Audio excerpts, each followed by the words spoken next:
Okay, ప్రార్థన చేసుకుందాం. మహోన్నతుడా, మా ప్రియ పరలోకపు తండ్రి,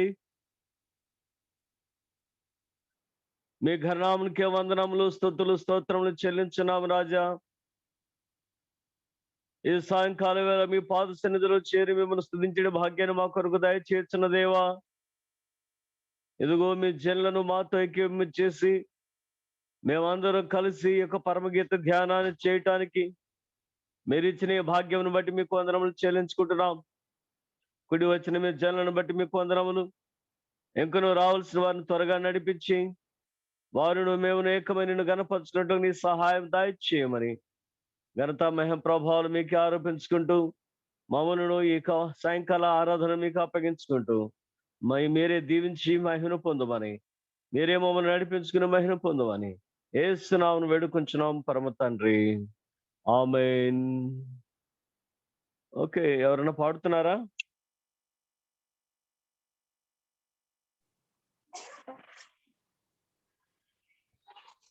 ఎవరైనా ఒక చిన్న కీర్తన పాడతారా? నేను పాడతానండి. పాడండి పాడండి పాడండి.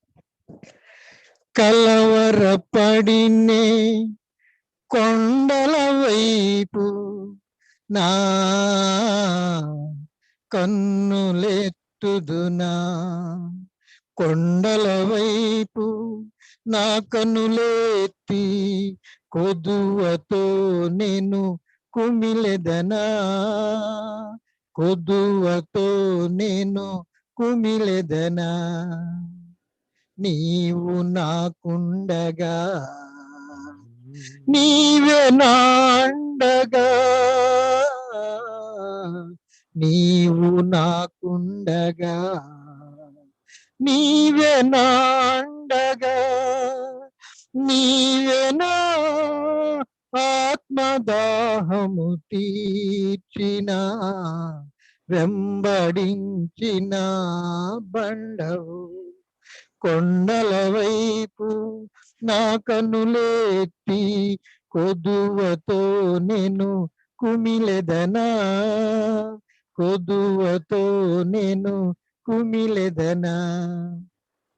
సర్వకృపానిధివి, సంపదల ఘనివి, సర్వకృపానిధివి, సంపదల ఘనివి, సకలము సకలము సకలము సకలము చేయగల నీవైపేనా కన్నులెత్తి చూచెదా.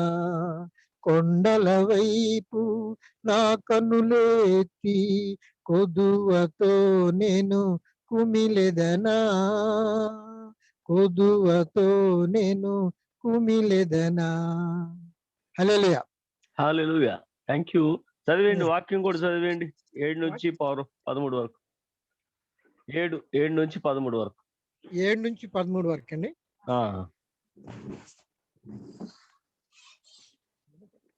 Praise lord. Praise lord. పరమగీతము 7వ అధ్యాయము 7 నుంచి 13 వరకు అండి. నీకు తాళ వృక్షమంతా తిన్నని దానవు, నీ కుచములు గెలల వలెనున్నవి. తాళ వృక్షము నెక్కుదను అనుకుంటుని, దాని శాఖలను పట్టుకొందును అనుకుంటుని. నీ కుచములు ద్రాక్ష గెలల వలెనున్నవి. నీ శ్వాసవాసన జల్దరు ఫల సువాసన వలెనున్నది. నీ నోరు శ్రేష్ఠ ద్రాక్షారసం వలెనున్నది. ఆ శ్రేష్ఠ ద్రాక్షారసము నా ప్రియునికి మధుర పానీయము. అది నిద్రితుల ఎదరముల ఆడజేయను. నేను నా ప్రియుని దానను, అతడు నా యందు ఆశాబద్ధుడు. నా ప్రియుడ లెమ్ము రమ్ము, మనము పల్లెలకు పోదము, గ్రామసీమలో నివసింతము. పెందలకడ లేచి ద్రాక్షావనములకు పోదము. ద్రాక్షవలులు చిగురించెనో లేదో, వాటి పువ్వులు వికసించెనో లేదో, దాడిమ చెట్లు పూత పెట్టెనో లేదు, సూతము రమ్ము. అచ్చటినే నా ప్రేమ సూచనలు నీకు చూపెదను. పుత్రదాత వృక్షము సువాసన ఇస్తున్నది. నా ప్రియుడ, నేను నీ కొరకు దాచి ఉంచిన నానావిధ శ్రేష్ఠ ఫలములు పచ్చివియు పండువియు మా ద్వారబంధముల మీద ప్రేలాడుచున్నవి. దేవుడు వాక్యం. థ్యాంక్ యూ అండి. థ్యాంక్ యూ వందనాలండి. మరి నేడు దినారా మొదటి వచనాలు మనం చూస్తాం. దానిలో ఈ యొక్క నాభి స్థలం మండలాకార కలశం సమిళిత ద్రాక్ష రసం దాని యందు వెళ్తూ పడుకుండును, నీ గాత్రము పద్మాలంకృత గోధుమ రాశి అనేటువంటి మాటలు మనం చదువుకున్నాం. సో అక్కడ సమృద్ధి అంటాడు. ఆ యొక్క చర్చ్కి ఉన్నటువంటి గొప్ప లక్షణం ఏమిటంటే సమృద్ధి. ధాన్య ద్రాక్ష రసముల యొక్క కొరత లేనటువంటి స్థితి. ధాన్య ద్రాక్ష రసముల యొక్క కొరత లేనటువంటి స్థితి అనేది మనం జ్ఞాపకం చేసుకున్నట్లయితే, ఇంకొక చిన్న మాట నేటి దినాన మనం ఆలోచన చేయాలి, స్కిప్ అయిపోయింది. దానిలో తల్లి గర్భంలో శిశువు పెరుగుతున్నప్పుడు శిశువుకు ఆహారం అందించేటువంటి స్థలం ఏమిటి అని అంటే, వారిరువురి మధ్య ఆహారాన్ని సంగ్రహించుకునేటువంటి స్థితి ఏంటి అని అంటే, ఈ నాభి సూత్రం అనేది మనకి జ్ఞాపకం రావాలి.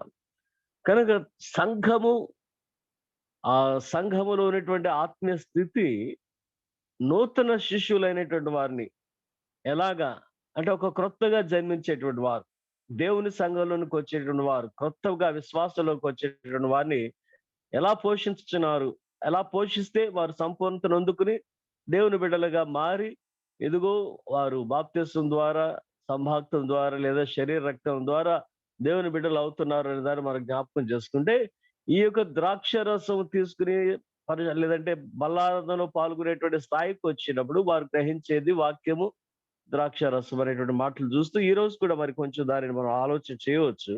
అయితే 7వ వచనం దగ్గర చూద్దాం. 7వ వచనంలో, నీవు తాళ వృక్షం అంతా తిన్నని దానవు, నీ కుచములు గెలల వలె ఉన్నవి అంటాడు.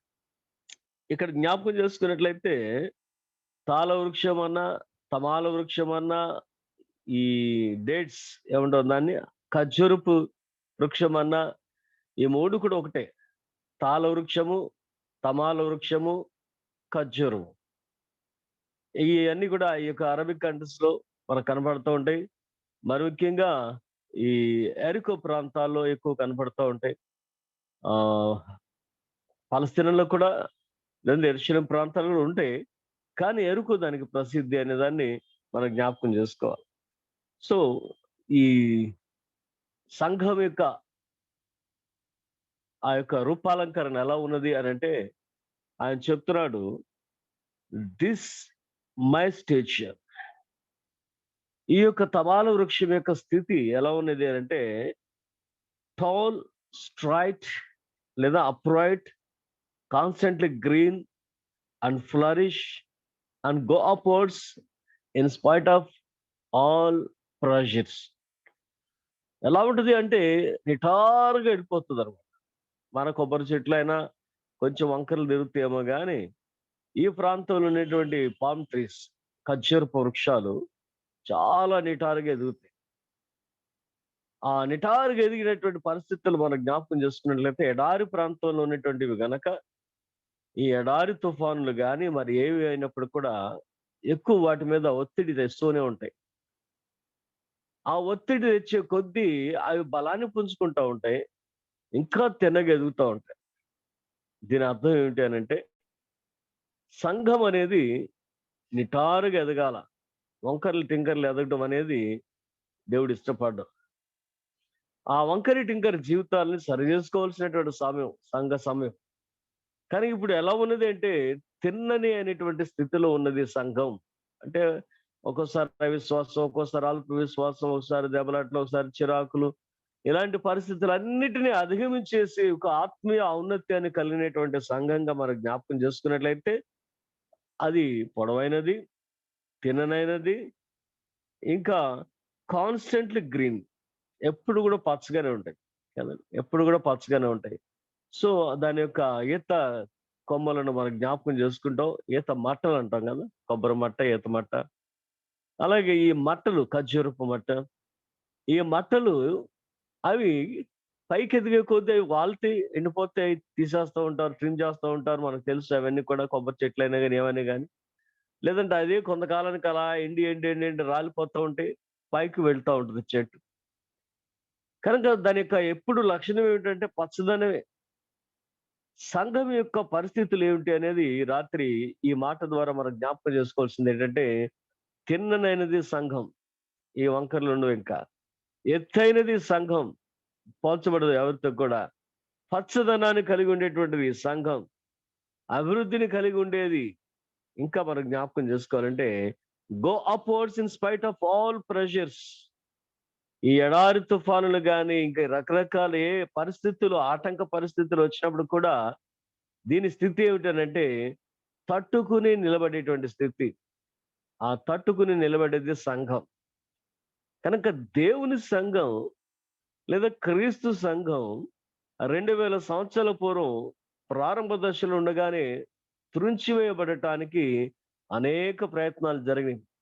కనుక అపవాది చేసినటువంటి ప్రయత్నాలలో ప్రభువును బాల్యంలోనే తుంచివేయాలా, పుట్టుకలోనే తుంచివేయాలా అనేటువంటి ఆలోచన. కనుక ఇశ్రాయేలీయుల విమోచకుడైనటువంటి మోషేను కూడా బాల్యంలోనే తుంచివేయాలనేటువంటి ఆలోచన. కనుక తల్లి ఏం చేసింది అనంటే ఆ జమ్ము పెట్టులు పెట్టి వదిలేసింది. అది కూడా ఒక ఆలోచన, దైవ నడిపింపు. అది కూడా ఫరో కుమార్తె చూసేటట్లుగా, ఫరో కుమార్తె తెచ్చుకునేటట్లుగా, ఆమె సొంత కుమారునిగా పెంచుకునేటట్లుగా.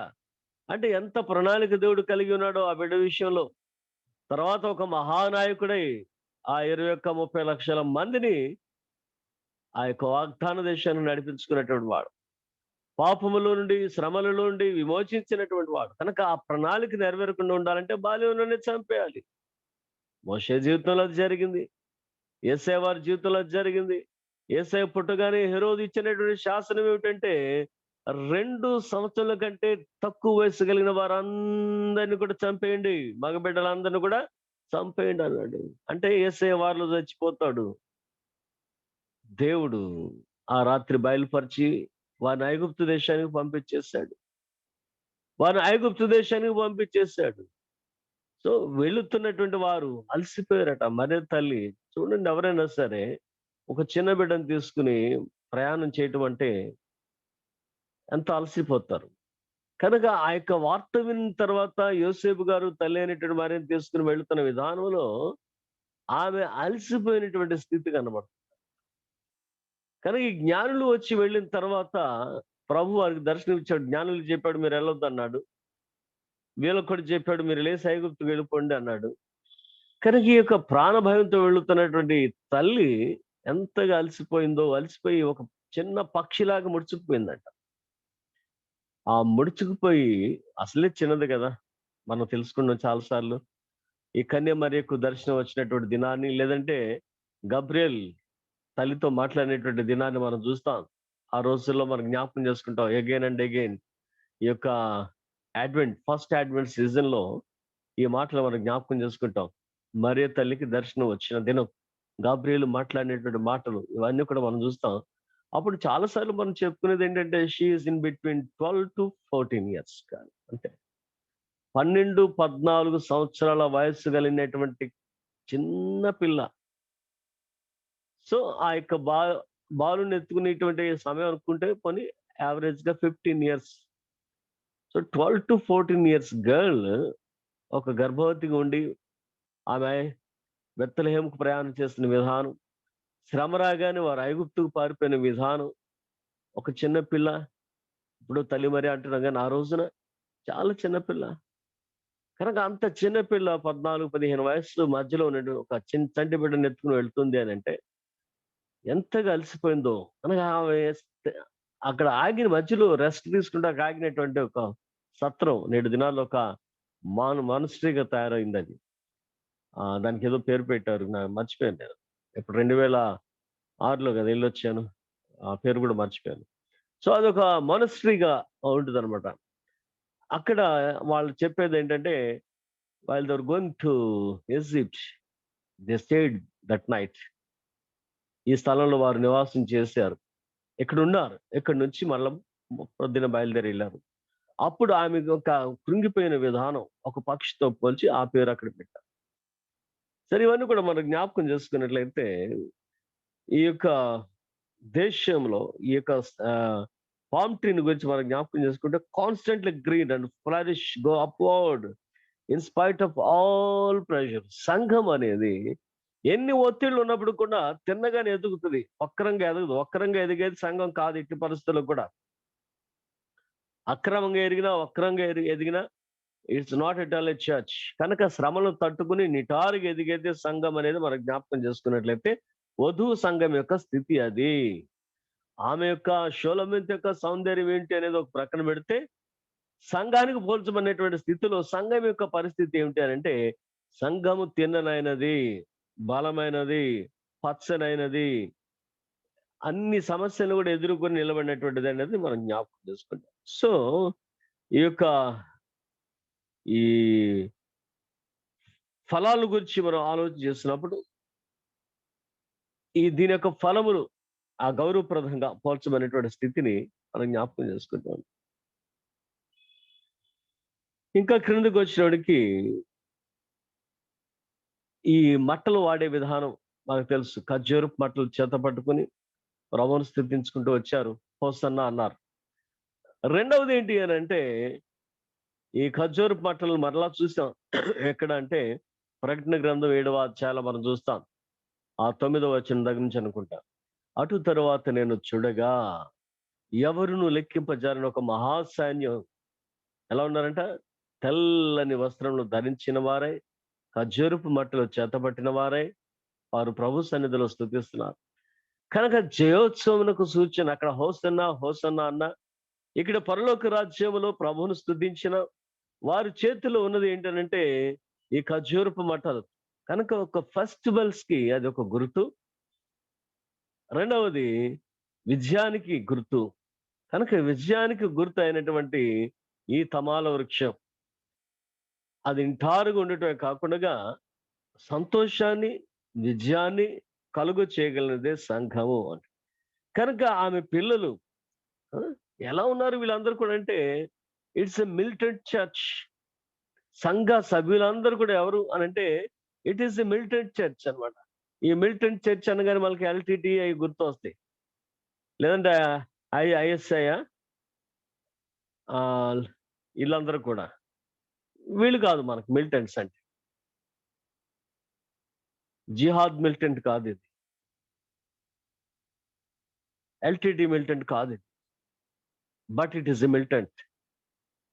ఏమిటి వీళ్ళంటే, ఏమి శూరులు, ఏమి వీరులు వీరందరూ అని అంటే, క్రీస్తు యోధులు. క్రీస్తు యోధులు. ఆ క్రీస్తు యోధులందరూ కలిసి విజయాన్ని సాధించారు.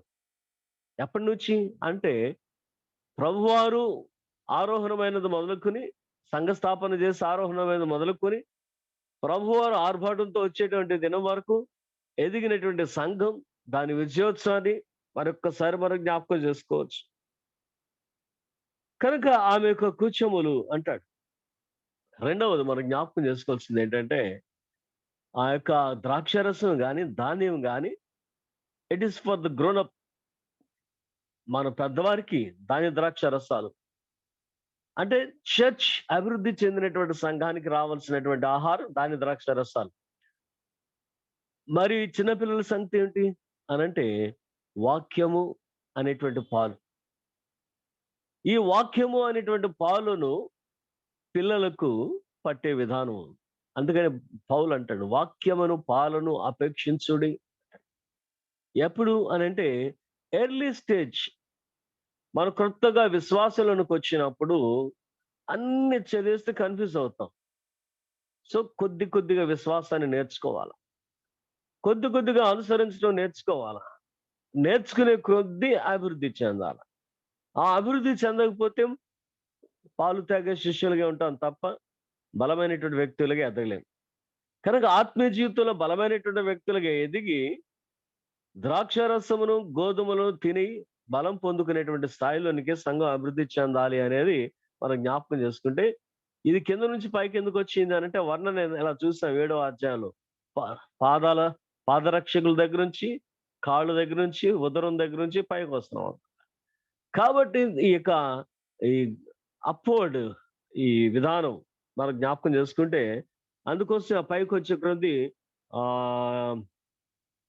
వర్ణన ఎలా ఉందంటే, పైనుంచి శిరస్సు నుంచి కిందకి రాలా, కింద నుంచి పైకి వస్తున్నాడు. అందుకని అక్కడ చూస్తాం, నీ కదరము దంత గోపురము, నీ నేత్రములు పరిపూర్ణ జనపూర్ణమైన హెష్బోను, నీ కళ్ళు 2 తటాకములతో సమానం, నీ శిరస్సు కర్మల పర్వతం అని అంటాడు. కనుక కింద పాదాల దగ్గర నుంచి, చెప్పుల దగ్గర నుంచి పైకి వర్ణించుకుంటూ వచ్చాడు సంఘాన్ని.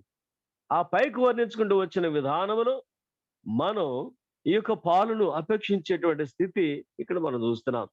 ఈ 8వ వచనానికి వచ్చినప్పటికి, తాళ వృక్షమును ఎక్కుదును అనుకుంటుని, దాని శాఖలో పట్టుకుందును అనుకుంటుని, నీ శ్వాస వాసన జల్దరు ఫల సువాసన వలె ఉన్నది అని అంటాడు. సో ఏమిటి అని అనగానే, వాక్యం అనేటువంటి పాలు. రెండవది, many preachers they can understand this one in different way. That is the two testaments, the Old Testament and the New Testament. So what is this two? కుచములు అనగానే రెండు, పాత నిబంధన కాలం వారికి, క్రొత్త నిబంధన కాలం వారికి ఇవ్వబడినటువంటి దేవుని వాక్యము. కనుక దీనిని పోల్చిన విధానం దాన్ని మనం జ్ఞాపకం చేసుకున్నట్లయితే, వీళ్ళందరూ కూడా పోషించబడిన వారే. పాత నిబంధన కాలంలో విశ్వాసులైనా, క్రొత్త నిబంధన కాలంలో విశ్వాసులైనా దీని చేత, పాల చేత పోషించబడ్డారు. So 2 ordinances. రెండవది మాట మనం జ్ఞాపకం చేసుకున్నట్లయితే, 2 నిబంధనలు, 2 ఆజ్ఞలు. ఆ 2 ఆజ్ఞలు ఏమిటి అని అంటే, బాప్తిస్మము, పరిశుద్ధ సంస్కారము. బాప్తిస్మము, పరిశుద్ధ సంస్కారం. So baptism and Holy Communion or Holy Eucharist అనేటువంటి మాటలు మనం జ్ఞాపకం చేసుకున్నట్లయితే, ఇవి రెండిటి ద్వారా సంఘము పోషించబడినటువంటి విధానం, అభివృద్ధి చెందిన విధానాన్ని మనం జ్ఞాపకం చేసుకోవాలి. కనుక ఈ మాటలు ఎలా వర్ణించబడినవి అంటే, దేవుడిస్తున్నటువంటి పోషణతోటి, దేవుడిచ్చినటువంటి సంస్కారములతోటి సంఘము అభివృద్ధి చెందిన విధానములు, సంఘము అనుసరించిన సంస్కారాలను బట్టి దేవుడు ఆనందిస్తున్నాడు అనే దానిని మనం జ్ఞాపకం చేసుకోవాలి. అటు పాత నిబంధన వారైనా, ఇటు కొత్త నిబంధన వారైనా వారు దేవుని యందు ఆనందించినటువంటి స్థితిని మనం జ్ఞాపకం చేసుకున్నట్లయితే, ఈ 8వ వచనం మనం చూద్దాం. స్మెల్ ఆఫ్ దై నోస్ అంటాడు. ఏమిటి అని అంటే, మానవ శరీరం అంతా కూడా మనకు తెలిసిందే, మట్టి ఇది. కానీ దీనిలో ఉన్నటువంటి గొప్పతనం ఏమిటి అని అంటే, ఆ ఆదామును సృష్టించినటువంటి దేవుడు ఆ మట్టిని రూపముగా మార్చినటువంటి దేవుడు తర్వాత ఏం చేశాడంటాడు, ఆదాము యొక్క నాసికారంధ్రంలోనికి తన జీవాత్మను ఊదగా నరుడు జీవించు ప్రాణి ఆయను. ఆదాము యొక్క నాసికారంధ్రంలోనికి జీవవాయువును ఊదగా, లేదా తన ఊపిరిని ఊదగా నరుడు జీవించువాడని. కనుక వాట్ ఈస్ బ్రెత్ అంటే, thus the breath of life is the life of God. నా యొక్క శ్వాస, నా జీవము దేవుని జీవం. కనుక దేవుని జీవం నాలో ఉన్నది అంటే, దేవుని యొక్క పరిమళత్వం నాలో ఉన్నది. కనుక శ్వాసని శ్వాసలు విడిచేటప్పుడు ఏమొస్తుంది అని అంటే పరిమళత్వం. ఇప్పుడు మన శ్వాస తీసుకుంటే పక్కనోడు కూర్చోలేడు. ఇవన్నీ మనకు తెలిసిన విషయాలు. కనుక అది కాదు మనకు కావాల్సింది. The church, the body of Christ is filled with the breath of Christ. దేవుని యొక్క శ్వాసతో నింపబడింది. కనుక ఆ పరిపూర్ణత ఉన్నది అనేది గమనించినటువంటి ప్రభు, నాలో ఉన్నటువంటి జీవము నీలో కూడా నింపబడి ఉన్నది. ఆయన యొక్క పవిత్రత, ఆయన యొక్క పరిశుద్ధత, ఆయన యొక్క నోరు పరిమళ సువాసనను వెదజల్లిందంట. అంటే దేవుని వాక్యంతో నింపబడినటువంటి ఆయన నోరు అది. అదే పరిమళత్వం సంఘం కలిగి ఉన్నది. అదే పరిమళత్వాన్ని సంఘం కలిగి ఉన్నది అనేటువంటి మాట ఇక్కడ మరలా మనం జ్ఞాపకం చేసుకోవాలి. సో వాట్ హ్యాపెండ్ అంటే, the church was filled or is filled, being filled with the Holy Spirit. The church is being filled with the Holy Spirit. నింపబడినటువంటి ఆత్మ కలిగినటువంటి సంఘము. కనుక ఏం వస్తాయి బయటికి అంటే, ఆత్మకార్యాలు వస్తాయి. ఏం వస్తాయి బయటికి అంటే, ఆత్మ ఫలాలు వస్తాయి. What is the fruit of the spirit అని అంటే, ఆ 8, 9 ఏం చెప్తామండి? ఆత్మ ఫలములు ఏమనగా 9 అనుకుంటా కదా. ప్రేమ, సంతోషము, సమాధానం, దీర్ఘశాంతం, దయాలత్వం, మంచితనం, విశ్వాసం, ఆశా నిగ్రహం, ఇవన్నీ కూడా మనం చెప్పుకుంటూ వెళ్తాం. కనుక ఇవన్నీ కూడా ఏంటి అని అంటే, ఒక ఫలము యొక్క, ఆత్మ అనేటువంటి ఫలము యొక్క రుచులు. ఆత్మ అనేటువంటి ఆత్మ ఫలం లేనట్టు కప్పుకుని మనం 9 అంటాం. సో రుచులు 9, ఫలము ఒక్కటే. ఆత్మ ఫలము ఏమనగా అంటాడు. ఆత్మఫలం ఏమనగా అనగానే ఈ 9 లక్షణాలు కనబడుతూ ఉంటాను. కనుక ఈ యొక్క 9 రుచులతో కూడినటువంటి, కనుక మనందరికీ తెలుసు, మనం మ్యాంగో తిన్నాం అనుకోండి, మామిడికాయ తిన్నాం అనుకోండి, ఆ ఫ్లేవర్ కొంచెంసేపు మనకి, మనం మూతి కడుక్కున్నా, నోరు కడుక్కున్నా ఆ ఫ్లేవర్ తెలిసిపోతుంది. We have eaten that mango. So ఏదైనా ఫ్రూట్ మనం తిన్నప్పుడు దట్ స్మెల్స్, మరీ ముక్కులు పనిచేయని వాళ్ళు ఏమైనా గుర్తుపట్టలేరేమో కానీ, కొంచెం ముక్కులు బాగా పనిచేసే వాళ్ళకి they can realise or recognise ఆ ఫ్రూట్ ఏంటి అనేది గుర్తొచ్చేస్తారు అన్నమాట వెంటనే. కనుక ప్రభువారు ఏమైనా గుర్తించిన విధానం ఏమిటంటే, నీవు ఆత్మఫలముతో నింపబడిన దాను కాబట్టి ఆ ఆత్మఫలం యొక్క రుచులు, లేదంటే ఆత్మీయ జీవితం యొక్క రుచులు నీలో నుండి వచ్చుచున్నవి అనేది ఆయన చెప్తున్నాడు. కనుక శ్వాసని పరిశుద్ధాత్మ ఊపిరితో నింపబడినటువంటి సంఘం. శ్వాసలు అంటే ఏమిటి మీకు అనంటే, our life and our breath ఏమిటి అనంటే ఓన్లీ ద హోలీ స్పిరిట్. సంఘం యొక్క ఆత్మ ఏమిటి, సంఘం యొక్క ఊపిరి ఏమిటి, how the church is living all this 2000 years, 2000 సంవత్సరాలుగా సంఘం జీవించినదంటే కారణం ఏమిటి అంటే ఒకే ఒక కారణం, దాని ఊపిరి పరిశుద్ధాత్మ దేవుడు. The breath of the church is the Lord Holy Spirit. కనుక ఇక పరిశుద్ధాత్మ దేవుని యొక్క ఊపిరిని కలిగినటువంటి సంఘం పరిశుద్ధాత్మ యొక్క నిశ్వాస ఉచ్ఛ్వాసాలను కలిగినదై ఉండగా, ప్రభు దాని యొక్క సంపూర్ణతను చూచి ఆనందించినటువంటి స్థితిగా దీనిని మనం అందరం కూడా జ్ఞాపకం చేసుకోవాలా, కాబట్టి ఈ యొక్క సంఘము శాఖోపశాఖలుగా ఉన్న రకరకాల రుచులు కలిగి ఉన్న సంఘము ఒకటే. మెషిన్స్ మే బి డిఫరెంట్ కదండి. మన అందరికీ తెలిసినటువంటి సాక్ష్యం, ఎవరు వచ్చారు భారతదేశానికంటే మొట్టమొదటి వచ్చిన వారు తోమా గారు. సో తోమా గారు ఎక్కడికి వచ్చారు అంటే కేరళ మలబార్ ప్రాంతాల్లోనే, మెడ్రాస్ నుంచి మలబార్ వరకు ఆయన ఆ ప్రాంతాల్లో స్వాత పరిచయం చేశాడు. చివరికి మెడ్రాస్ వచ్చిన తర్వాత అక్కడ చంపబడ్డాడు అనేది మన అందరం ఇండియన్ చర్చ్ హిస్టరీ చెప్తా ఉంటాడు. ఈ ఇండియన్ చర్చ్ హిస్టరీలో ఈ ఓరల్ ట్రెడిషన్స్ ని మనం జ్ఞాపకం చేసుకుంటాం. కనుక తోమా గారు భారతదేశానికి వచ్చిన సువార్థికుడు. ఇదిగో ఇవన్నీ కూడా గుర్తులు. ఆ గుండా ఫరోస్ అనేటువంటి రాజు తన యొక్క వ్యాపారవేత్తను పంపి, యెరూషలేములో మంచి శిల్పకారులు ఉంటారట, తీసుకురా, నేను మంచి భవంతి కట్టుకోవాలన్నప్పుడు ఆ శిల్పకారుడు తెచ్చినటువంటి వ్యక్తే థోమస్ గారు. ఆ శిల్పకారుడు తెచ్చిన వ్యక్తే థోమస్ గారు. రాజుగారి దగ్గర తీసుకున్న డబ్బులన్నీ ఏం చేశాడు? పేదలకు పంచిపెట్టి సువార్త ప్రకటించాడు.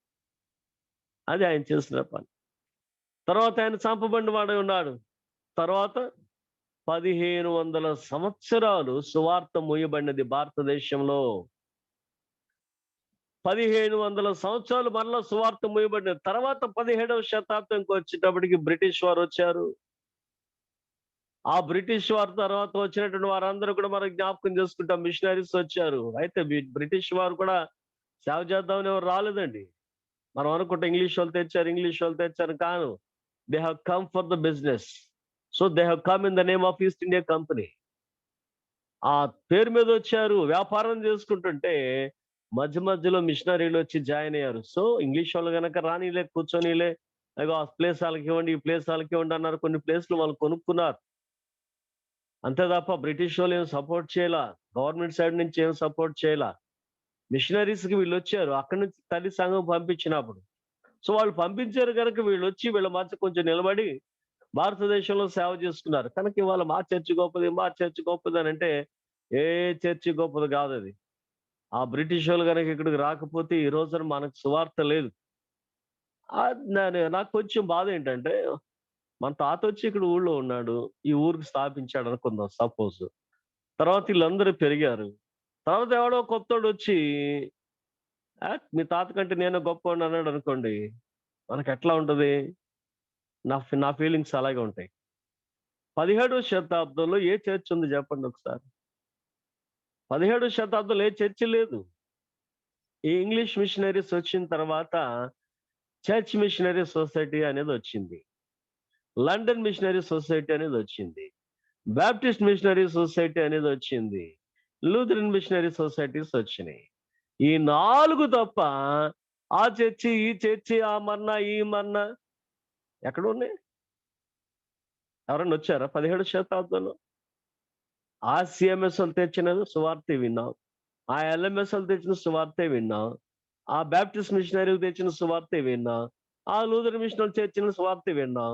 అక్కడి నుంచి ఒక 4 మాటలు నేర్చుకుని వెళ్ళి పక్కన సంఘం పెట్టావు. నీ దగ్గర నుంచి మళ్ళీ నీ దగ్గర ఎదిగిన విశ్వాసాల నుంచి వాళ్ళు కొంతమంది పక్కెళ్ళి ఇంకో సంఘాన్ని పెట్టుకున్నారు. సో మూలకర్తలు ఎవరు? ఈ రోజున కోటాను కోట్ల పాదులు ఉన్నారు భారతదేశంలో. కానీ మిషనరీస్ ఎవరు? ఫౌండర్స్ ఎవరు? అసలు నీ చేతిలో బైబిల్ వచ్చిందంటే విలియం కేరీ. ఇవాళ మేము బైబిల్ పట్టుకున్నాం స్వార్థ ప్రకటిస్తాం. నీ చేతిలో బైబిల్ ఎక్కడొచ్చింది? విలియం కేరీ లేకపోతే బైబిల్ లేదు కదా. విలియం కేరీని ఎంతమంది గుర్తుపెట్టుకుంటున్నాం? మా సంఘం గొప్పది అని ఆయన అంటాడు, మా సంఘం గొప్పదని ఈయన అంటున్నాడు. పెద్ద పెద్ద టీవీ యాడ్లు వేసుకుంటున్నారు. వాళ్ళు రాకపోతే అసలు నీకు సువార్త ఎక్కడ? ఎంతసేపు నా సంఘం గొప్పది, దేవుడు నా ద్వారా కార్యాలు చేశాడని చెప్పుకుంటున్నారు తప్ప, అయ్యా మా తాతగారు లేకుండా మా నాన్న లేడు, మా నాన్న లేకుండా నేను లేను, నేను లేకుండా నా కొడుకు లేడు అనేటువంటి సిద్ధాంతాన్ని మర్చిపోయారు. మీ తాత లేకుండా నువ్వు రాలా. ఈరోజు ప్రతి సంఘాన్ని మనం జ్ఞాపకం చేసుకుందాం. మేనీ మేనీ మేనీ చర్చెస్ ఉన్నాయి.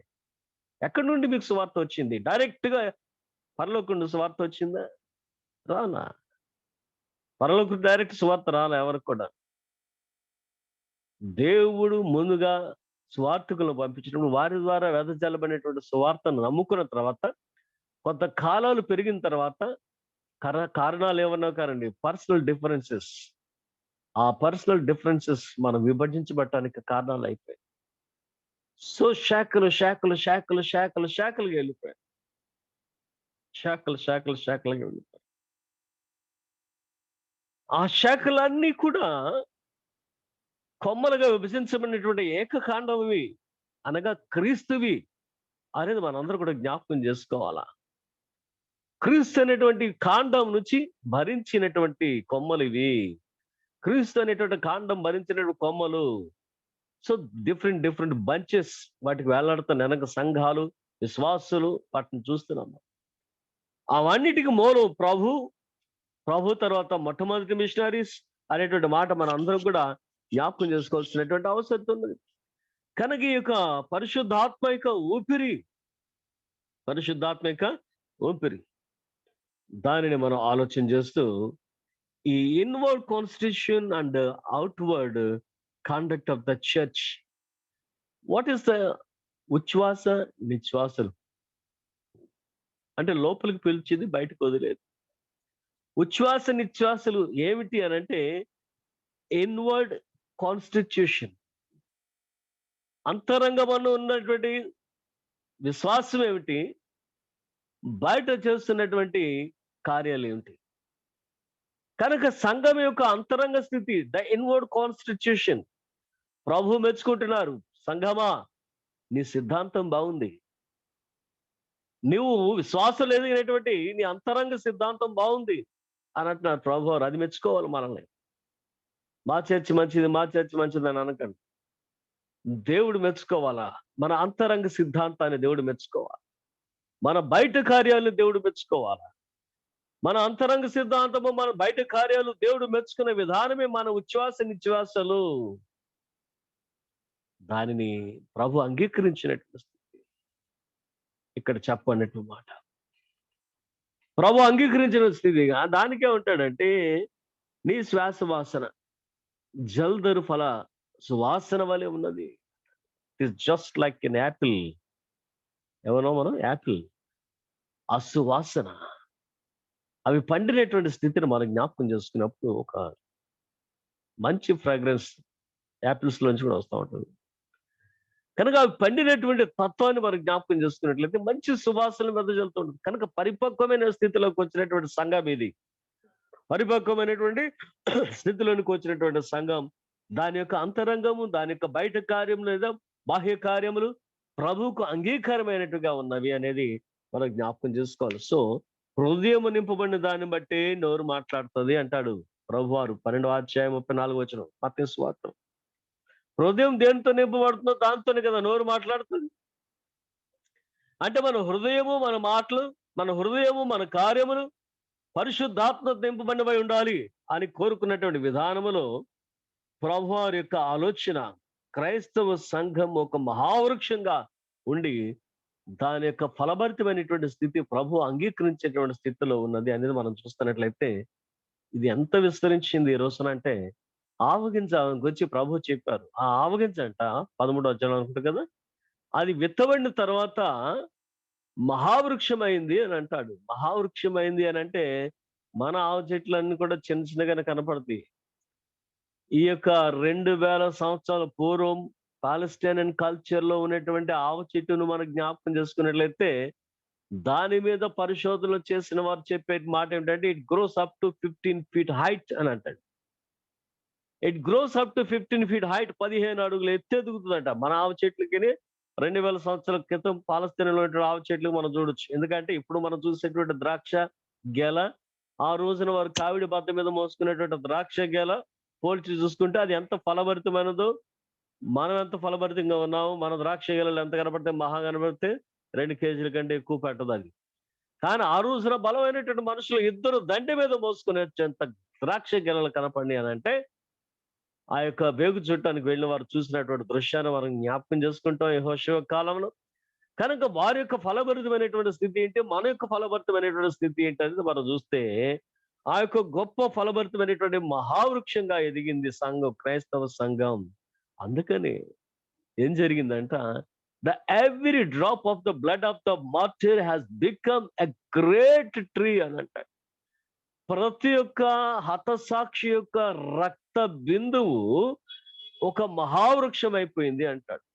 ఈ ఊరు ఎవరైనా వచ్చారనుకోండి, అక్కడ ఎవరన్నా చంపారనుకోండి, అక్కడ ఒక మహావృక్షం మొలిసినట్టు, అంటే ఒక మహావృక్షానికి విత్తనం నాటినట్టు. అయ్యో అయ్యో మిషనరీని చంపేశారే, అయ్యో సేవకుడిని చంపేశారే అని అంటున్నాం మనం. ఆ సేవకుడు విత్తనం నాటాడు అక్కడ, అంతే, అది మహావృక్షమే. అందుకనే కదా ఈ యొక్క థామస్ మౌంట్ మీద చంపబడినటువంటి తొమగాని మనం జ్ఞాపకం చేసుకుంటాం. భారతదేశం ఈ రోజున విదేశాలకు సువార్త ప్రకటించేంత గొప్ప దేశంగా మారింది. గుర్తుపెట్టుకోండి, భారతదేశం నుండి సువార్త ఎక్కువ వెళ్ళింది ఇతర దేశాలకు. వాళ్ళు తెచ్చింది చాలా కొద్ది సువార్త, ఇంగ్లీష్ వాళ్ళు తెచ్చింది. కానీ ఎక్కడి నుంచి మిషనరీలకు వెళ్ళిన వారు, భారతదేశం నుండి ప్రపంచ దేశాలకు మిషనరీలకు వెళ్ళిన వారు చాలా మంది ఉన్నారు.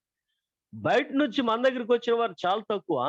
మన దగ్గర నుంచి విదేశాలకు వెళ్ళి ప్రసంగాలు చేసి వాక్యాన్ని చెప్పినటువంటి మిషనరీస్ చాలా చాలా మంది ఉన్నారు, నంబర్ ఎక్కువ. కనుక ఈ మహావృక్షం, ఆ మహానుభావుని యొక్క రక్త బిందువు భారతదేశ సువార్త సంఘం. ఇది మనందరూ కూడా జ్ఞాపకం చేసుకోవాలి. So all these missionaries they have sacrificed their life for this church. ఒక్క విజయవాడ పట్టణంలోనే మనం చూస్తాం, టర్నింగ్ హ్యారిసన్ దొర గారిని, ఏలూరులో అలెగ్జాండర్ దొర గారిని, బందర్లో టర్నింగ్ టైమ్ నోబుల్ గారిని, వీళ్ళందరి యొక్క జీవిత త్యాగ ఫలితమే ఈ యొక్క చర్చెస్ అనేది మనం జ్ఞాపకం చేసుకున్నట్లయితే 1858లో ఎక్కడ ఎన్ని సంఘాలు ఉన్నాయి చెప్పండి ఒకసారి.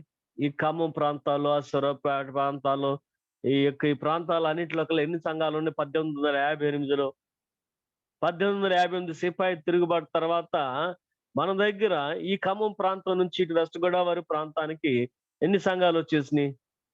ఇప్పుడు ఎన్ని సంఘాలు ఉన్నాయి? అప్పుడున్నది ఒకే మిషనరీ, అలెగ్జాండర్ గారు, క్యానన్ ఎఫ్ఎన్ అలెగ్జాండర్, ఫెడ్రిక్ నాజవ్ అలెగ్జాండర్. క్యానన్ అంటే క్యానైజేషన్లోకి వచ్చినటువంటి గురువు గారు అనమాట. సో క్యానన్ ఎఫ్ఎన్ అలెగ్జాండర్ గారు. కనుక ఎన్ని ప్రాంతాలు? 125 ప్రాంతాల్లో సువార్త ప్రకటించుకున్నాడు ఆ రోజుల్లో. ఆ ప్రాంతాల్లో దుమ్ముగూడెం, ఖమ్మం, ఇవన్నీ కూడా ఆయన తిరిగి ప్రారంభించినాడు. అప్పుడు ఎక్కడుంది నీ సంఘం? ఇప్పుడు ఇది మా సంఘం మా సంఘం మా సంఘం మా సంఘం అని చెబుతున్నావే, అప్పుడెక్కడుంది? లేదు కదా. వాళ్ళు నాటిన విత్తనం ఈ రోజున మనం ఫలంగా తిని మన ద్వారా ఎత్తబడిన సువార్తతో అనేక సంఘాలు వ్యాపిస్తున్నాం అనేటువంటి మాట మరొకసారి మనం జ్ఞాపకం చేసుకున్నట్లయితే ఈ 7-8 వచనాల్లో ఏం కనబడుతుందంటే 7-8 అధ్యాయాలు వచ్చినప్పుడు ఈ అధ్యాయంలో, చివరి అధ్యాయంలో ప్రభువు సంఘాన్ని పొగిడారు, సంఘం ప్రభువును పొగుడు. అంతే సింపుల్ గా మనం మాట్లాడుకుంటే ఇన్ని మాటలు మాట్లాడే బదులు ఏంటంటే 7వ అధ్యాయం, ఏంటంటే 8వ అధ్యాయం అంటే 7వ అధ్యాయం 8వ అధ్యాయంలో ఒకరినొకరు పొగుడుకుంటున్నారయ్యా, అంతకు మించి ఇంకేమీ లేదు. So that needs in the personal life, that needs in the church life. మనం ప్రభువును పొగడాలా, ప్రభు మనల్ని పొగడాలా అంటే ఆ అంతస్తులోనికి మనం ఎదిగిన వారమే ఉండాలా అనేది మనం జ్ఞాపకం చేసుకున్నట్లయితే, అసెర్టింగ్ దేర్ అన్క్వెన్చబుల్ లవ్, చల్లారినటువంటి వారి ప్రేమను వారు పంచుకుంటూ వస్తున్నారు. రెస్పాండెడ్ విత్ రెసిప్రోకల్ లవ్ అంటాడు భక్తుడు. రెస్పాండెడ్ విత్ రెసిప్రోకల్ లవ్, ఒకరితో ఒకరు వారి యొక్క ప్రేమను పంచుకుంటారు. ఇది సంఘ జీవితానికి అవసరం. ప్రభువు నిన్ను మెచ్చుకోవాలా, నేను ప్రభువును మెచ్చుకోవాలా. ఈ యొక్క విశ్వాసయాత్రను కొనసాగించుకోవాలంటే వాటిని మనం జ్ఞాపకం చేసుకున్నట్లయితే, ప్రభు సంఘం గురించి మాట్లాడుతున్నారు, సంఘం ప్రభువుని గురించి మాట్లాడుతున్నది. సో ఆ మాధుర్యం ఏమిటి అనుభవించే వారికి అర్థమవుతుంది. హడావిడిగా ప్రార్థన చేసుకుని లేచిపోయింది మనలాంటి వాళ్ళకి అర్థం కాదు. ప్రభు సన్నిధిలో మోకరించి ప్రభుతో మాట్లాడుకునేటువంటి అనుభవంలోకి వచ్చిన వారికి ఈ యొక్క మాధుర్యం కనపడుతుంటది. కనుక ఏమిటి సంఘం కలిగి ఉన్నదంటే, ఆత్మఫలం యొక్క మాధుర్యాన్ని కలిగి ఉన్నది. ఆత్మఫలం యొక్క మాధుర్యాన్ని సంఘం కలిగి ఉన్నది అనేటువంటి మాట మనందరం జ్ఞాపకం చేసుకోవాలి. కనుక ఆత్మఫలమును కలిగిన భుజించిన సంఘము లేదా విశ్వాసి తన పరిశుద్ధ తత్వమును వారి మాటలలో, వారి ప్రవర్తనలు ఇతరు గుర్తించేట్లుగా నడుచుకునే విధానం. చెప్పాలండి ఎవరన్నా, ఈయన మామిడికాయ తిన్నాడని చెప్పాలా? ఆయన నోటి నుండి వచ్చే వాసన ఏం తిన్నాడు అంటది. మనం ఏం తిన్నా సరే దాని ప్రతిఫలం ఎట్లా ఉంటుంది అని అంటే గుర్తించబడేటువంటి స్థితిలోకి వెళ్ళి తాగి వచ్చాడని చెప్పాలా? తాగి వచ్చాడని తెలిసిపోద్ది వాడి వాసన కదా. సిగరెట్ తాగి వచ్చాడని చెప్పాలా? తెలిసిపోతుంది సిగరెట్ తాగి వచ్చాడని. సో ఏది చేసినప్పుడు కూడా దాని యొక్క ప్రతిఫలం మనుషులకు అర్థమయ్యేటువంటి పరిస్థితులు కనపడతాం. కనుక సంఘ విశ్వాసంలో కూడా మనం భుజించినటువంటి ఆత్మీయ ఫల లక్షణాలు మన కార్యాలు ప్రజలకు తెలిసిపోతూ ఉంటాయి. ఈయన విశ్వాసం అండి, ఈయన ప్రార్థనాపరుడు అండి, ఈయన ప్రార్థన చేస్తే కార్యాలు నేను ప్రార్థన చేస్తే కార్యాలు జరుగుతున్నాయి రండి అని నేను చెప్పుకోవాలా? ఎదుగో నేను ప్రార్థన చేస్తే దేహాలు వెళ్ళిపోతుంది నేను చెప్పుకోవాలా? లేదు. అవి ప్రజల యొక్క అనుభవంలోనికి వెళుతున్నప్పుడు ప్రజలు చెప్పుకుంటూ ఉంటారు. ఆ అనుభవం, ఆ ఆత్మీయ అనుభవం సంఘాల్లోనికి విస్తరించిన విధానంలో ప్రభు దానిని విషయము సంతోషిస్తున్నాడు. అయితే నిద్రమత్తులు ఏమవుతారు అని అంటే, ఆ నిద్రమత్తులు ఏమవుతారంట? నిద్రితుల అధరములు ఆడజేరు. సో అయ్యా మీరు నిద్రపోతున్నారు జాగ్రత్త అని ఈ యొక్క విశ్వాస యాత్ర కొనసాగించేటువంటి సంఘం నిద్రపోతున్నటువంటి సంఘానికి కొంచెం మెలకువ కలిగించేటువంటి పరిస్థితుల్ని ఇక్కడ మనం జ్ఞాపకం చేసుకోవచ్చు. ఆత్మానుసార విషయంలో మనసు లేనిటువంటి వారు, నిద్రపోయేటువంటి వారు, నిద్రితుల అధరములు అని రాశాడు కదా. ఆత్మానుసారమైనటువంటి అనుభవాలు లేకుండా జీవించేటువంటి వారు నిద్రపోతున్న వారితో సమానం. నిద్రించిన వారు అంటే ఇంకొక భాష ఏంటి మనకి? చచ్చిన వారితో సమానం. కనుక చచ్చిన వారి వల్ల ఉంటుందా మన ఆత్మీయ జీవితం? నిద్రించిన వారి వల్ల ఉంటుందా మన ఆత్మీయ జీవితం? లేదంటే మేలుకొని శ్వాస నిశ్వాసాలతోటి మన కార్యములతోటి ఎదుగు ప్రభువును కనపరిచే స్థితిలో ఉందా అనేది మనం జ్ఞాపకం చేసుకుంటూ, ఈ సంఘం యొక్క మాటలు వారిని శరీర జీవితం నుండి ఆత్మీయ జీవితం వైపు నడిపిస్తుంది లేదా మళ్ళిస్తుంది. వారి యొక్క అధరములు ఏమంటారు చూడండి, మరొకసారి చూద్దాం ఆ మాట. అది నిద్రితుల అధరములను ఆడజేయును. లేవండి, బలపడండి అని ఒక ప్రొవోక్ చేసేటువంటి విధానం ఈ యొక్క విశ్వాస యాత్రలో మనం జ్ఞాపకం చేసుకోవచ్చు. కనుక అలాగున సంఘం ఇంకా నిద్రించిన వారిని, అనగా ఆత్మీయ స్థితి లేని వారిని బలపరచడం సంఘం. చివరికి 10వ వచనానికి వచ్చినప్పుడు అంటుంది, నేను నా ప్రియుని దానను, అతడు నా యందు ఆశాబద్ధుడు అంటాడు. నేను నా సంఘం, నేను నా ప్రభు దానను, ప్రభు నా వాడే, నన్ను ఇష్టపడుతున్నటువంటి వాడే, నాకు కట్టుబడి ఉన్నటువంటి వాడే. ఆయన ఎప్పుడు కూడా కట్టుబడి ఉండేటువంటి దేవుడే కదా. దానిని పాత నిబంధనలో చాలాసార్లు చెప్తాడు. నీవు ప్రమాణం మీరేవు కానీ నేను ప్రమాణం మీరలేదంటాడు దేవుడు. నమ్మదగినటువంటి దేవుడు, శాశ్వతమైనటువంటి ప్రమాణం చేసేటువంటి దేవుడు ఆయన. సంఘాన్ని ప్రేమించేటువంటి దేవుడు, సదాకాలం కూడా సంఘాన్ని ప్రేమిస్తున్నటువంటి దేవుడు ఆయన. కాబట్టి ఇప్పుడు సంఘం రెస్పాన్స్ లోకి వచ్చింది.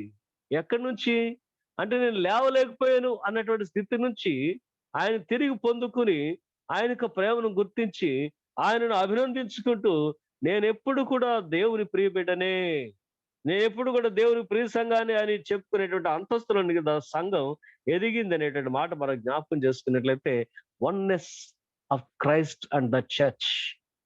What we see here, the oneness of Christ and the church. సంఘము, శరీరము, తల యేసు, ఏకమైనటువంటి శరీరం అనే దానిని మనం ఎప్పుడు కూడా జ్ఞాపకం చేసుకోవాలి. So she expressed her loyal love for the third time. ఈ 3 అధ్యాయాలు 4వ అధ్యాయం దగ్గర నుంచి మనం చూస్తే, నేను ప్రభు దానను లేదా నేను నా ప్రియుని దానను అని సంఘం చెప్తున్న మాట ఇది 3వసారి. అంటే ఇట్ ఇస్ కన్ఫర్మ్. సంఘం పడిపోదు, చెదిరిపోదు, ప్రభుని విడిచి వెళ్ళిపోదు. 3వసారి స్థిరమైనటువంటి విధానంలో సంఘం తన యొక్క విశ్వాసాన్ని చాటి చెప్పినటువంటి దానిని ఇక్కడ మనం జ్ఞాపకం చేసుకున్నట్లయితే, స్థిరమైనటువంటి ప్రేమను కనపరిచింది. Humbly desires communion with him. నా ప్రేమ స్థిరము, ఇదిగో ప్రభువుతో కూడా నేను సహవాసాన్ని కలిగిన దాన్ని ఉండాలి అని చెప్పి ప్రభుని తీసుకుని వెళ్తుంది. ఎక్కడికి వెళ్తుంది చూడండి, 11వ వచనంలో, నా ప్రియుడా లెమ్ము రమ్ము మనము పల్లెలకు పోదాము. నా ప్రియుడా లెమ్ము రమ్ము. సో రమ్ము అనగానే మనందరికి గుర్తొచ్చేటువంటి మాట మరణ్ ఆతా, మరణ్ ఆతా, మరణాత. ప్రభు అయినటువంటి యేసు రమ్ము. దానిని 22వ అధ్యాయంలో చివరి వచనంలో మనం చూసాం. ఆత్మయు పెండ్లి కుమార్తెయు రమ్మని చెప్పుచున్నారు, వినువాడు కూడా రమ్మని చెప్పవలను. ఎవ్రీవన్ షుడ్ సే మరణాత. ప్రభు అయిన యేసు వచ్చున్నాడు, ప్రభు అయిన యేసు రమ్ము. కనుక రమ్ము, ఎవరు రమ్మంటారండి? సిద్ధపడిన వారు రమ్మంటారు. ఆత్మీయ సిద్ధపాటు కలిగిన వారు మాత్రమే ప్రభు ఎప్పుడు వచ్చినప్పుడు కూడా మేము పరలోక రాజ్యానికి వెళ్ళగలమనేటువంటి సిద్ధపాటు ఉంటారు. కనుక ఇప్పుడు సంఘం ఏమైంది అంటే, మేల్కొన్నటువంటి స్థితిలో, అభివృద్ధి చెందినటువంటి స్థితిలో కలిసి వెళదాం, రండి పల్లెలకు వెళదాం, మన పొలాలు మరొకసారి చూసుకుందాం, మన తోటలు మరొకసారి చూసుకుందాం అని ప్రభువును ఆహ్వానిస్తున్నటువంటి అంతస్తులోనికి సంఘం ఎదిగింది అనేది ఈ మాటలు మనకు జ్ఞాపకం చేస్తుంది. కనుక ఏమంటుంది చూడండి, నా ప్రియుడా లెమ్ము రమ్ము మనం పల్లెలకు పోదాము, గ్రామ సీమలో నివసింతము, పెందలకడ లేచి ద్రాక్షవనములకు పోదాము అంటారు. మొన్న ఏమన్నావు అమ్మా? మొన్న ఏమన్నావు?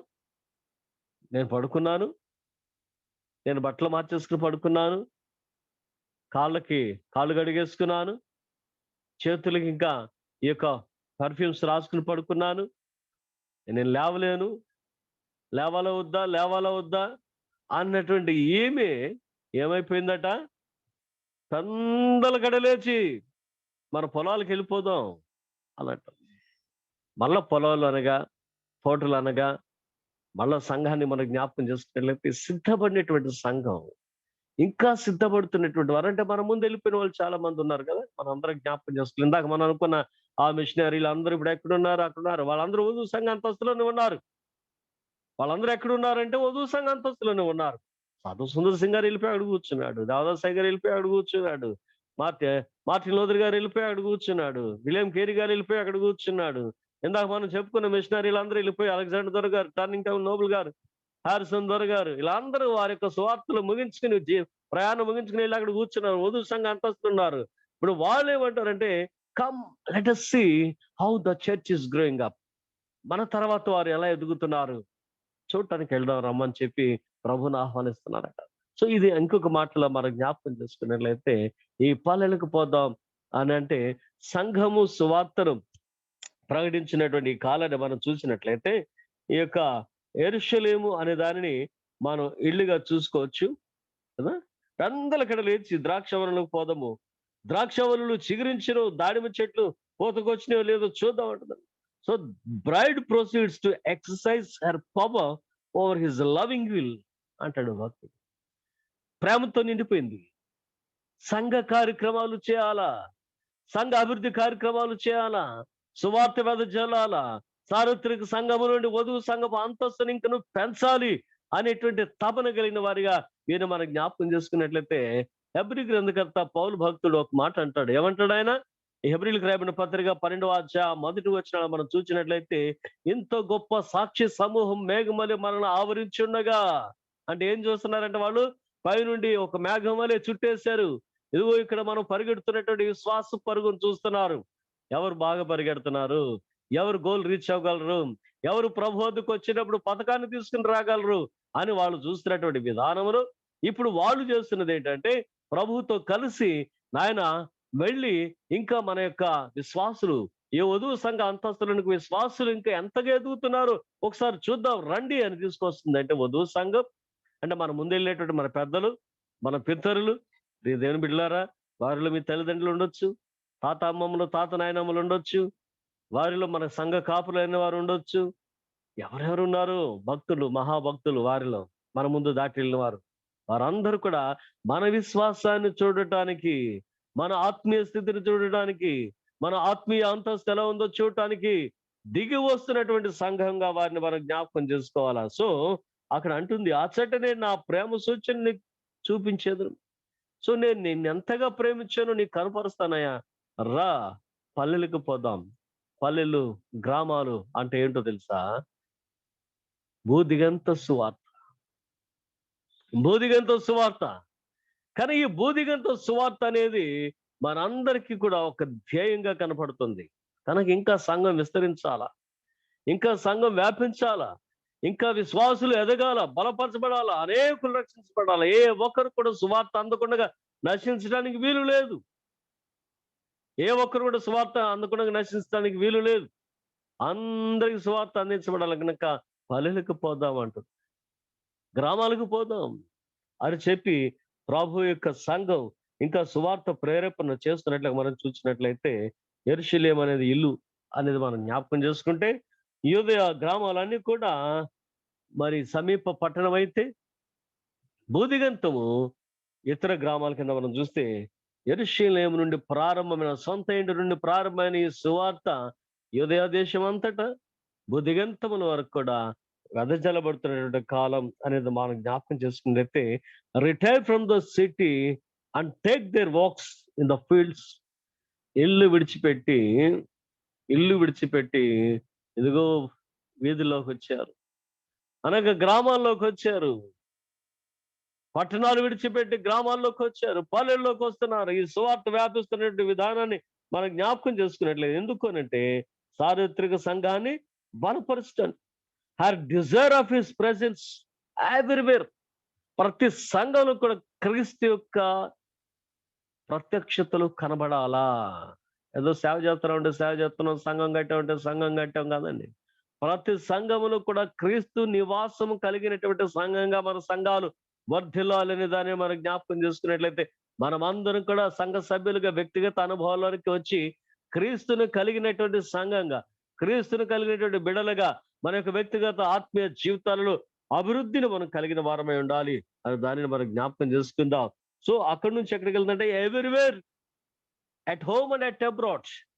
యెరూషలేములోనైనా వివిధ ప్రాంతాల్లోనైనా, in the city and the fields, నగరంలోనైనా పొలాల్లోనైనా, అనగా ఏ సంఘంలోనైనా సరే క్రీస్తు యొక్క సన్నిధి సహవాసం కలిగి ఉండాలని వధువు సంఘం కోరుకుంటుంది. రెండవది, ఆ desire to have the gospel spread in the world. ప్రపంచమంతా కూడా దేవుని యొక్క సువార్త వెదజల్లబడాలని కోరుకునేటువంటి మాట మనం జ్ఞాపకం చేసుకున్నట్లయితే, పెందలకడ వెళ్దాం. ఆత్మీయ జీవితంలో ఇది చాలా చాలా అవసరం అంట. We are losing that time, early hours. ఎందుకంటే నేను కొన్ని విషయాల్లో బాధపడుతున్నా, కానీ మనం ఏం చేయలేకపోతే, నేను కూడా ఏం చేసుకోలేకపోతున్నాను నాకు నేనుగా. ఒకసారి కూడా చెప్పుంటాను, పూర్వకాలంలో ఈ మట్టి పని చేసేవాళ్ళు ఉప్రోలు అంటారు. ఉప్రోలు నాకు తెలిసిన తర్వాత, నా యంగ్ స్టేజ్ నుంచి కూడా చూస్తే, ఎర్లీ మార్నింగ్ 5 o'clock వాళ్ళు మా ఇంటి మీద, మా ఇళ్ళకి అవతల ఎక్కడో ఉంటారు, 1 కిలోమీటర్ల దూరంలో. బట్ వాళ్ళు వెళ్ళే విధానం అంతా కూడా మా ఇంటి ముందు నుంచే. తెల్లవారుజామున 5 గంటలకి చప్పుళ్ళు వినపడుతూ ఉంటాయి ఈ ప్రజలు వెళ్ళేటువంటి. తర్వాత ఆయా పనులకు వెళ్ళేటువంటి వారిని. సో ఎర్లీ మార్నింగ్ 5 o'clock వీళ్ళందరూ ఆ రోడ్ల మీద వెళ్ళిపోతా ఉంటారు. ఎక్కడికంటే పనులకి, ఎక్కడో పలానా చోట పని ఒప్పుకుంటారు, అక్కడికి వెళ్ళిపోతా ఉంటారు.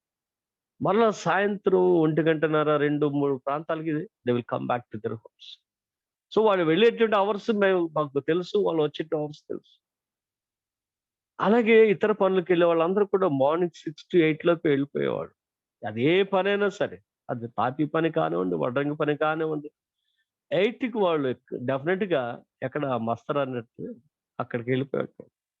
ఈ ఎంప్లాయీస్ అందరూ కూడా 6 గంటలకి ఎక్కడో మస్తరు వేసుకునేవాడు. సో వీళ్ళందరూ ఏంటంటే ఎర్లీ అవర్స్ లో వారికి వర్క్ స్టార్ట్ చేసుకునేటువంటి వారు. సో ఎర్లీ అవర్స్ లో వర్క్ స్టార్ట్ చేసుకుంటాం అంటే ఇప్పుడు ఏమవుతుంది? ఎన్ని గంటలు లెగాల? ఎర్లీ అవర్స్ లో లేచేటువంటి అలవాట్లు ఉన్నాయి వాళ్ళు. ఇప్పుడు జనాంగం ఇంక్లూడింగ్ మై సెల్ఫ్ మనం ఏం చేస్తున్నాం అంటే రాత్రి 1 గంట వరకు, 2 వరకు మనం ఏం చేస్తున్నాం మనకు తెలుసు. ఆ టీవీలు చూస్తున్నాము, ఫోన్లు చూస్తున్నాము, ఇంకేం చేస్తున్నాము, బైబిల్ చదువుతున్నాం. ఏం బైబిలే చదువుతున్నాం అని చెప్పుకోవట్లేదు మనం. బైబిలే పూర్తిగా చదవట్లేదుగా, ప్రార్థనే పూర్తిగా చేయట్లా. అది ఏదో చేస్తున్నాం. కానీ తర్వాత చేసేదేంటి? అంతే మనం చేసేది. సో ఎన్ని గంటలు లెగుస్తున్నావు ప్రొద్దున్నే? అంటే ఏమవుతుందంటే షెడ్యూల్ మన రొటీన్ మారిపోతుంది.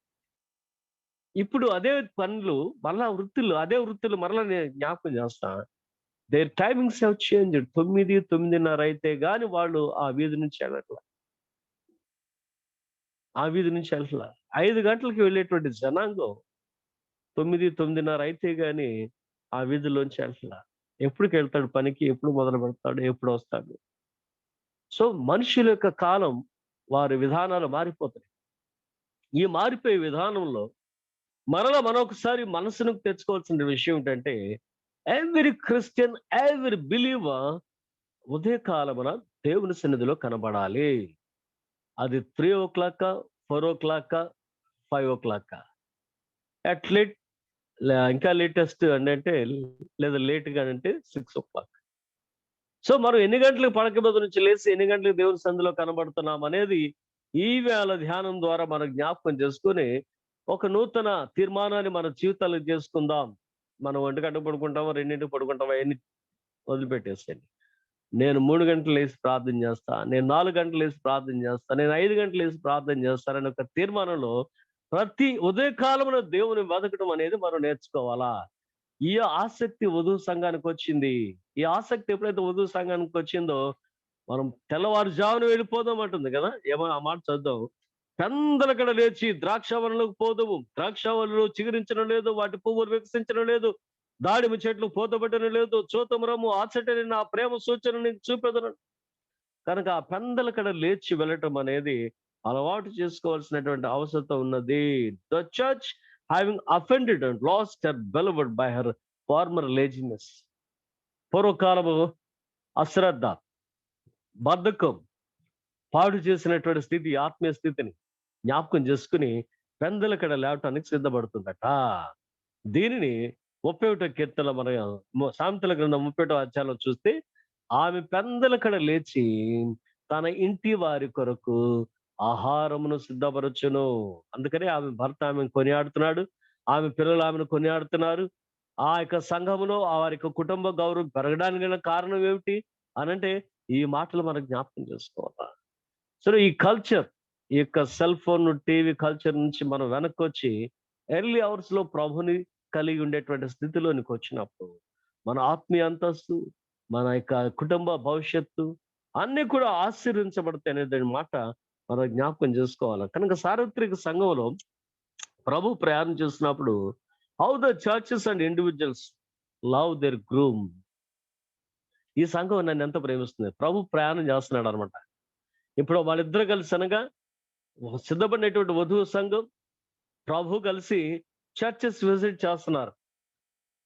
అంటే మనకు తెలియదు, ఏదో మన గంట కొట్టుకున్నాం, 8:30 అయింది, గంట కొట్టుకున్నాం, మైక్ పెట్టుకున్నాం, ఆరాధన మొదలెట్టాం, 10:30 అయింది లేదా 11 అయింది, ఆరాధన అయిపోయింది. కానీ ప్రభు వచ్చారు, పరిశుద్ధులు వచ్చారు, మన ఆరాధనలో ఉన్నారు, మన ఆత్మీయ స్థితిని చూచారు, మనం వికసించామో లేదో, మన ఫలములు వస్తున్నాయో లేదో వారు చూస్తున్నారు. అది చూడటానికి వస్తుందంట. చూడండి, ద్రాక్ష వల్లులు చిగురించడం లేదు, వాటి పువ్వులు వికసించడం లేదు, దాడిమ చెట్లు పూతపట్టడం లేదు. సో వారు గ్రోన్ అప్, ఏమంటలే ఎదుగుతున్నారో లేదు, వారికి పరిస్థితులు ఎలా ఉన్నాయో అని ప్రభువు మన ముందు వెళ్ళినటువంటి విశ్వాస సంఘం మనం పరీక్ష చేస్తుంది అనేటువంటి మాట మనం చూస్తే, ఈ రోజున మనందరం కూడా ఆరాధన చేసేవారు, ఆరాధనకి వెళ్ళేవారు అందరూ నేర్చుకోవాల్సిన సత్యం ఏంటంటే, నా పరిచర్య దేవుడు పూర్వకాలపు విశ్వాసులు గమనిస్తున్నారు. నా విశ్వాసము దేవుడు పూర్వకాలపు విశ్వాసులు గమనిస్తున్నారు అనే దానిని మనం జ్ఞాపకం చేసుకోవాల్సినటువంటి అవసరం ఉన్నది. అక్కడ ఆమె అందించేటువంటి ప్రేమ ఏంటట, ప్రభువా నీ కృపలు సంఘములు ఎలా విస్తరించాయో, నీ బిడ్డలు ఎలా ఆశ్రయించబడుతున్నారు, ఎంత విశ్వాసమైనారో చూడండి. That is science of her love. నేను నా ప్రేమ సూచికలు నీకు అక్కడ చూపిస్తాను అన్నదే. ఇదిగో చూడండి పిల్లలు ఎలా ఎదుగుతున్నారు, సంఘం ఎలా ఎదుగుతుందో అని ఆ యొక్క ఎదుగుతున్న సంఘాలను చూపించి తన యొక్క సంపూర్ణ ప్రేమను తెలియజేస్తున్నటువంటి మాట మనం చూస్తూ చివరి వచనానికి వస్తే పుత్రదాత వృక్షాన్ని గురించి ఇక్కడ మాట్లాడతాడు కదా. పుత్రదాత వృక్ష సువాసన ఇచ్చున్నది నా ప్రియుడా, నేను నీ కొరకు దాచించిన నానా విధ శ్రేష్ఠ ఫలములు పచ్చివియు పండువియు మా ద్వారబంధముల మీద వేలాడుచున్నవి. మా ద్వారబంధముల మీద వేలాడుచున్నవి. కనుక ఏముంది ఇక్కడ, మన అందరికి తెలుసు.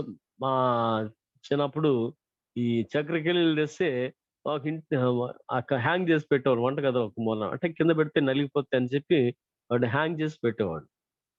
దానికి పురుగు వస్తు కట్టేసి కనుక కావాల్సినప్పుడు కింద పెడితే నలిగిపోతుంది. ఇప్పుడంటే మనకి ఫ్రూట్ బౌల్స్ ఇవన్నీ ఉన్నాయి, కానీ ఆ ఉన్న ప్రెస్ అయి నలిగిపోతా ఉంటాయి. అతికాయ గెల్లాలు కట్టుకున్న వాళ్ళు ఉంటారు ఇళ్లలో. ఆకలి వేసినప్పుడు రేసి తీసుకుని తినే పిల్లలు ఉంటారు. లేదంటే ఇంక మన అందరికీ తెలిసిన సత్యాలు ఇవన్నీ కూడా ఆ పూర్వకాలంలో. సో ఇంటిలో దాచుకునేటువంటి ఫ్రూట్స్ అనేది ఒక అర్థం. రెండవది ఏంటంటే they are in the woods, అనగా తోటల మధ్యలోకి వెళ్ళిపోయారు కనుక, ఆమె నివాసం తోటల మధ్యలో ఉంది కనుక మనకు తెలుసు. మన ఇంటి దగ్గర నారింజ చెట్టు ఉందా, నిమ్మ చెట్టు ఉందా, జామ చెట్టు ఉందా, ఇవన్నీ మనకు తెలిసిన చెట్లు. ఏమవుతుందంటే ఆ ఇంటి గోడల మీద నుంచి మన గుమ్మాల దాకా లేదా మన వాకిటి వైపు వస్తూ ఉంటాయి. సో ఆ యొక్క కొమ్మలు మన వైపు వ్యాపించినటువంటి స్థితిలో అందుబాటులో ఉండేటువంటి ఫలాలు మనకు కనపడుతూ ఉంటాయి. అందుకు జాంకాయ ఎదుకోయి, ఎందుకు నిమ్మకాయ ఎదుకోసుకురా. కనుక మనం వాడేటువంటి ఫలాలు మనకి ఇంటికి మన ప్లేస్ ని బట్టి మనం వేసుకునే చెట్లు మనకు కనపడతాయి. సో ఏమిది పెద్ద ఆర్చర్డ్ కనుక ఈ ఇంటి నిండా కూడా ఆ యొక్క డిఫరెంట్ కొమ్మలు వచ్చి వేలాడుతున్నప్పుడు వాటి నుంచి వేలాడుతున్నటువంటి ఫలాల గురించి అవి మాట్లాడుతుంది. పచ్చివి పండువి అన్నీ ఉన్నాయి. అక్కడ పుత్రదాత వృక్షాలు కూడా ఉన్నాయి, వృక్ష ఫలాలు కూడా ఉన్నాయి. ఈ పుత్రదాత వృక్ష ఫలాల గురించి మన అందరికి తెలిసింది ఏంటి అని అంటే, రాహేలు యొక్క సంతానం లేమిని బట్టి లేయా కొడుకు తేవగానే ఆమె నాకు కూడా ఇవ్వా అని అడిగి తీసుకుందంట. 32 అధ్యాయంలోనే ఇక్కడ చూస్తాం, 30-32లోను. కనుక ఈ మాటలు మనం చూసినట్లయితే, నా భర్తను తీసుకున్నావు కదా, నా కొడుకు తెచ్చినటువంటి పుత్రదాత వృక్షాలు కూడా తీసుకుంటావా అని అంది. ఇక వాళ్ళిద్దరి మధ్య అగ్రిమెంట్ ఏంటనేది మనకు తెలుసు అక్కడ అధ్యాయంలో.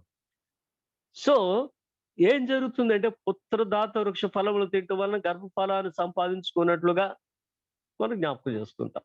వారిరువురు జీవితాల్లో కూడా ఆ కార్యం నెరవేరింది. లేయా జీవితంలో కానీ రాహేలు జీవితంలో కానీ. అఫ్ కోర్స్ రాహేలు కొరకు రాహేలు ప్రార్థన చేసుకుంది, ఇది వేరు. కానీ దీని యొక్క ఫలితం ఏమిటి అని అంటే, this is called the love Apple. Love Apple. దీన్ని తినటం వల్ల ఏంటి అని అంటే, ఆ యొక్క గర్భధారణకు కావలసినటువంటి అనుకూలత పరిస్థితులు ఏర్పడతాయి అనేది వారి భావం. అందుకని లేయాకి వాళ్ళ కొడుకు తెచ్చి ఇచ్చాడు. ఆమె దగ్గర నుంచి సిస్టర్ గారు తీసుకున్నారు, రేచల్ గారు. సో ఇరువురు తర్వాత ఫలించినట్లుగా చూస్తాం. అందుకని దానిని పుత్రదాత వృక్షము అంటారు. పుత్రదాత వృక్షము సువాసనిచ్చుచున్నది నా ప్రియుడా, నేను నీ కొరకు దాచించిన నానా విధ శ్రేష్ఠ ఫలములు పచ్చివియు పండువియు మా ద్వారబంధం మీద వేలాడుచున్నవి. అంటే ఈ మ్యాండ్రిక్స్ అనేటువంటి ఫలం, ఇవి ఎర్రవిగి స్వీట్ స్మెల్ కలిగి ఉంటాయి, ఆల్మోస్ట్ లైక్ యాపిల్స్. దీనిని ఇంకొక భాషలో ఏమంటామంటే లవ్ యాపిల్స్ అని అంటాం. యాపిల్ వేరు, ఇది లవ్ యాపిల్ అని దానికి పేరు. So these are the love apples supposed to accelerate the spirits and excite of love. అది దాని యొక్క లక్షణం. కనుక ఇవి మా దగ్గర ఉన్నవి, మనం వాటిని పొందుకుందాం, వాటిని ఆరగిద్దాం అంటే. కనుక సంఘం ఏమవుతుంది అని అంటే, విస్తరిస్తున్నటువంటి సంఘం, ఫలించేటువంటి సంఘం, సువాసనతో నింపబడుతున్న స్థితి, దానిలో ఇంకా వస్తున్నటువంటి నూతన శిష్యరికం, నూతన విశ్వాసులు, వీళ్ళందరినీ కూడా జ్ఞాపకం చేసుకున్నట్లయితే సంఘం యొక్క అభివృద్ధిని, విస్తరణను కోరుకుంటున్నటువంటి మనకు ముందెళ్ళినటువంటి వారు, మనకు ముందెళ్ళి ప్రభు సన్నిధిలో కాపు కాసి కూర్చున్నారు. మనం ఎప్పుడు వస్తావా, అందరం కలిసి ప్రభు దగ్గరికి వెళదామని చూస్తున్నటువంటి వారు అక్కడ ఉన్నారు. వాళ్ళు చేస్తున్నటువంటి పని ఇది. ప్రభుత్వం కలిసి భూలోకంలో సంఘ క్షేమాలు చూస్తున్నటువంటి వారు కనుక దీనిని మనం జ్ఞాపకం చేసుకున్నప్పుడు ఎవ్రీ వర్షిప్ మనం జ్ఞాపకం చేసుకుందాం. ప్రభువారు కానీ, పరిశుద్ధులు కానీ సన్నిధికి వస్తున్నారు, మందిరానికి వస్తున్నారు, మన ఆరాధనలో ఉంటున్నారు. కనుక నా ఆత్మీయ జీవితం ఏంటి, నేను ప్రభుతో సహవాసం కలిగి ఉన్నానా లేదా, ఫలించినటువంటి స్థితిలో ఉన్నానా లేదా, ప్రభు ఇష్టపడేటువంటి అంతస్తులో ఉన్నానా లేదా అని మనల్ని మనం పరిశీలన చేసుకుంటూ, ఇదిగో ఈమె మారు మనసు పొందిన స్థితి అనగా బద్ధకస్త స్థితి నుంచి పెందరగడ లేచే స్థితిలోనికి వెళ్ళి ప్రభుతో ఏ సహవాసాన్ని కలిగి ఉందో అలాంటి సహవాసం కలిగిన వారమై, అభివృద్ధి చెందిన వారమై ప్రభుతో కూడా నిలిచి ఉండులాగున దేవుని కృప మన అందరికీ తోడై ఉండును గాక. ఆమేన్. మరి మీలో ఎవరైనా సరే ఒక చిన్న ప్రార్థన చేయండి. ఇక ఇంకా 2 రోజులు, అనదర్ 2 more days. సో మనం ముగించుకుందాం. 8వ అధ్యాయాన్ని ముగించేసుకుంటే మనకి పరమగీతం అయిపోతుంది. మరి ఎంతవరకు మీరు దీని మీద ఆత్మీయంగా అభివృద్ధి చెందారు, ఆత్మీయంగా బలపరచబడ్డారు, ఆత్మీయ అంతస్తులోకి మనం ఎదిగాము, అవి మీకు తెలుసు. దీనివల్ల ఏమైనా ఉపయోగం ఉంటే అది నాకు సంతోషం, నాకు ఆనందం. కనుక మీ అందరూ కూడా ఆత్మీయంగా బలపడాలని కోరుకుంటూ ఎవరొకరు వెంటనే చిన్న ప్రార్థన చేయండి. నేను చిన్న ప్రార్థన చేసి ముగిస్తాను.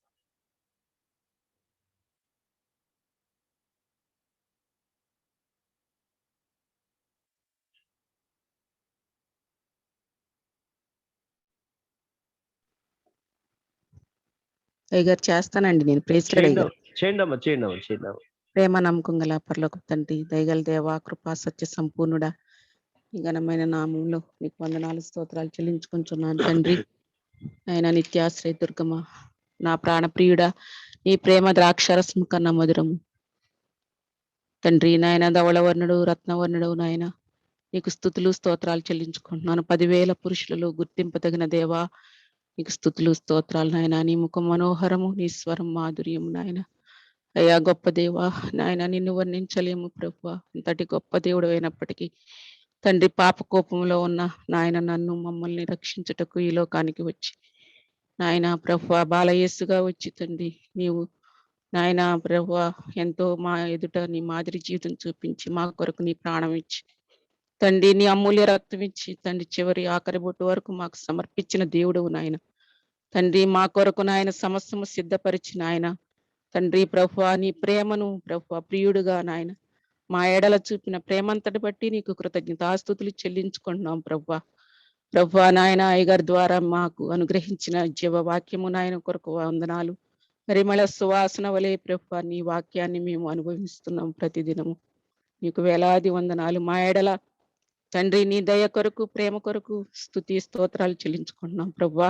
ఇంతగా మా ప్రియుడుగా మమ్మల్ని పట్టించుకుని తండ్రి ప్రభువా, మమ్మల్ని విడిచిపెట్టకుండా తండ్రి నిరంతరము ప్రతి దినము తండ్రి మాకిస్తున్న నీ యొక్క కృపావాక్యం కొరకు వందనాలు స్తోత్రాలు ప్రభువా. అయ్యా ప్రభువా, మేము కదలకుండా ఎక్కడికి వెళ్లకుండా మా గృహంలోకి నాయన నీ వాక్యాన్ని పంపించినందుకు నీకు స్తుతులు స్తోత్రాలు నాయన.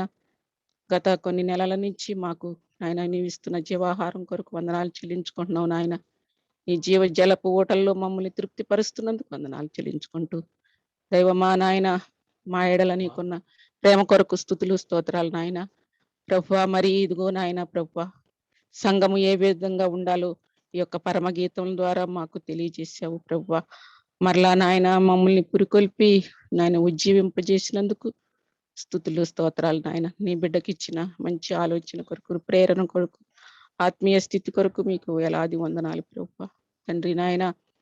తండ్రి నాయన ప్రభువా, సర్వలోకముకి వెళ్ళి సర్వ సృష్టికి స్వార్థ ప్రకటించడని చెప్పిన రీతిగా నీ బిడ్డ నాయన మమ్మల్ని సంఘాన్ని ఉత్తేజపరచుటకు నాయన మరి ఆ యొక్క ఆత్మీయ అంతస్తులకు వెళ్ళుటకు అయ్యా మరి ప్రభువా వధువు సంఘంలో మేము ఉండాలని నాయన మీ బిడ్డ ద్వారా మాకు అనుగ్రహించిన కృపావరముల కొరకు వందనాలు స్తోత్రాలు చెల్లించుకుంటూ తండ్రి ఈ జూమ్ మీటింగ్ లో పాల్గొన్న ప్రతి బిడ్డని నాయన మీ యొక్క పాదములు ఎదురు పెట్టుకుంటున్నాము. ఆశీర్వదించండి, ఆత్మీయ స్థితిలో ఉన్నత స్థితిలో ఉంచండి, ఆత్మీయ వరములతో నింపండి తండ్రి నాయన.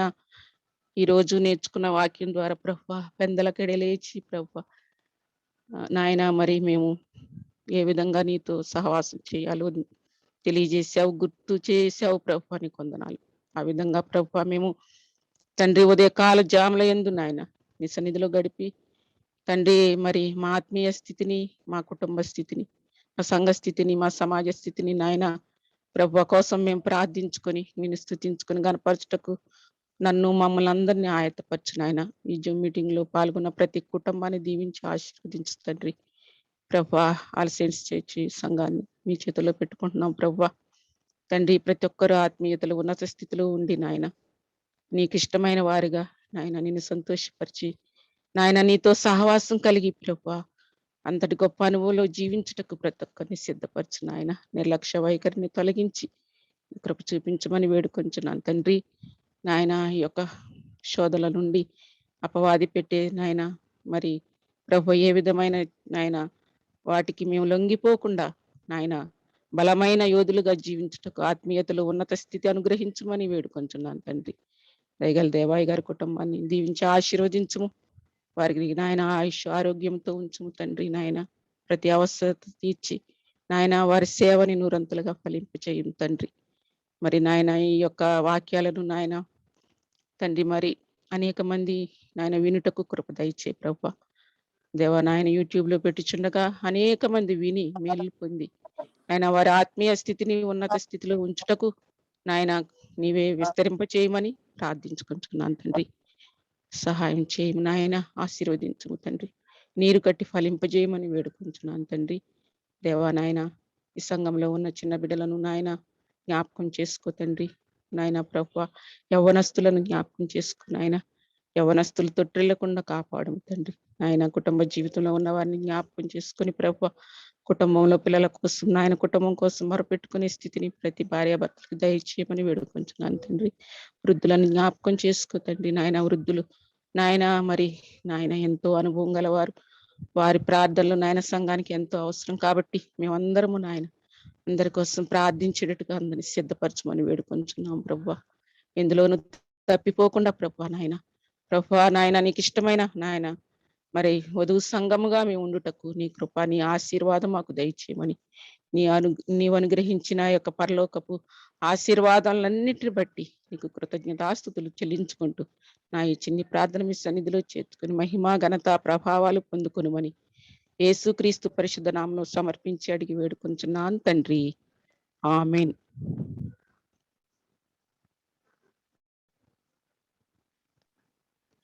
ఈ సాయంకాల స్తుతులు మీ పాదములకు సమర్పించుకుంటూ మమ్మల్ని మీకు అప్పగించుకుంటున్నాం. నీ కృపా దీవెనలు, నీ సన్నిధి దీవెనలు, నీ ఆత్మ దీవెనలు మాపై కృమ్మరింప చేయండి నాయన. సంఘము ఎంతగా విస్తరించి ఉన్నదో ఈ సార్వత్రిక సంఘములో మా ముందు ప్రయాణం చేసిన నీ బిడ్డలు నీ సన్నిధిలో వధువు సంఘ అంతస్తులో ఉన్నవారు ఎలాగున ఫలించిన వారే ఉన్నారు. భూమి మీద జీవించినటువంటి సంఘం లేదా మేమందరూ కూడా ప్రభా ఇంకను ఎలా సిద్ధపడుతున్నాము అది మాకు తెలియజేసినటువంటి మీ యొక్క ఈ ప్రేమను బట్టి వందనాలు చెల్లించుకుంటున్నాం. మీ ప్రేమ స్థిరము నాయన. మా ప్రేమ అయితే ప్రభా ఏదో గాలి కొట్టుకునే స్థితి లాంటిది, ఆ అలసడి కలిగేటువంటి స్థితి మాది. కొన్నిసార్లు ప్రేమిస్తాం, కొన్నిసార్లు ఈ లోకాశలను బట్టి దానికి దూరం అయిపోతూ ఉంటాం. కానీ స్థిరమైనటువంటి ప్రేమను వధువు సంఘం చూపించిన ఆ ప్రేమలో ప్రియుడు నావాడు నేను ప్రియుని దారుడు అనేది ఆ అంతస్తులో స్థిరత్వంలోనికి మమ్మల్ని నడిపించమని ప్రార్థన చేసుకుంటున్నాం. తద్వారా నీ నామమునకు మహిమ తెచ్చుకున్నటువంటి కుటుంబాలుగా సంఘంగా మేము అభివృద్ధి చెందుటకు ఆత్మీయ అంతస్తును పెంపొందింపచేయండి. సదాకాలం నీతో జీవించే యోగ్యతను దయచేయండి. మా పేర్లు మీ జీవ గ్రంథంలో రాయండి ప్రభా నాయన. ఇదిగో మీ భూమి మీద జీవించిన కాలంలో మా పరిచర్య మమ్మల్ని మేము మెప్పించుకునేది కాకుండా, మా ఆత్మీయ అంతస్తు మమ్మల్ని మేము మెప్పించుకునేది కాకుండా నాయన ఇగో మా పేర్లు మీ జీవ గ్రంథం ముందు వ్రాయబడగా మేము పరలోకములకు చేరినప్పుడు సదానితో ఉండేటువంటి యోగ్యతను కలిగిన వారుగా ఈ లోకములో మమ్మల్ని నింపి నడిపించమని వేడుకుంటున్నాం తండ్రి. ఈ రాత్రి దీవులకు మమ్మల్ని పాత్రలు చేయండి. మరి 2 రోజుల్లో ప్రభు యొక్క పరమగీతాన్ని మేము ముగించబోతుండగా ఇంతవరకు తోడైన దేవా రేపు ఎల్లుండి ఈ యొక్క 8వ అధ్యాయం ధ్యానాలు జరిగించుకుని వాటిని ముగించుకునేటువంటి ఆ ధన్యత నాయన పరమగీతం, ప్రకటన 2 పుస్తకాలు మేము చక్కగా ముగించుకున్నటువంటి ఆ అంతస్తును మా కొరకు దయచేయండి. ఈ రాత్రి మా ప్రార్థన కోరిన వారందరినీ మీకు అప్పగిస్తున్నాం. మాతో ఏకీపించిన వారందరినీ మీకు అప్పగిస్తున్నాం. ఆల్ సెంట్స్ ఫ్యామిలీని మీకు అప్పగిస్తున్నాం. అందరినీ మీ దీవులతో నింపి సమస్త కృపలను మాకు అనుగ్రహించి నీ కృపాక్షేములతో నడిపించుకున్నామని యేసయ్య పుణ్యనామమున ప్రార్థించి వేడుకొంచున్నాం పరమ తండ్రి. ఆమేన్.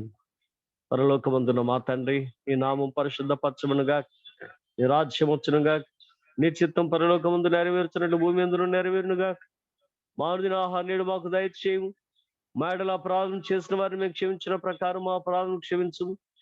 మమ్మల్ని శోధనలోనికి రేఖ దృష్టిని తప్పించు. ఎందుకనగా రాజ్యమును, శక్తియు, మహిమయు నిరంతరము నీవే ఉన్నవి. ఆమేన్.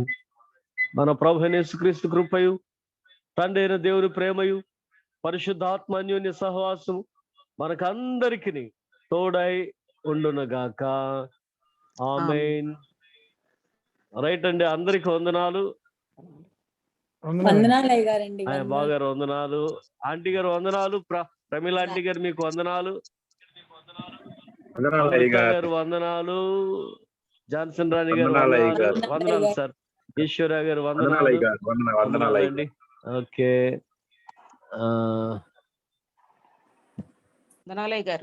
వందనాలండి. ఇంకా ఉన్న వాళ్ళందరికీ వందనాలు. రైట్. Thank you.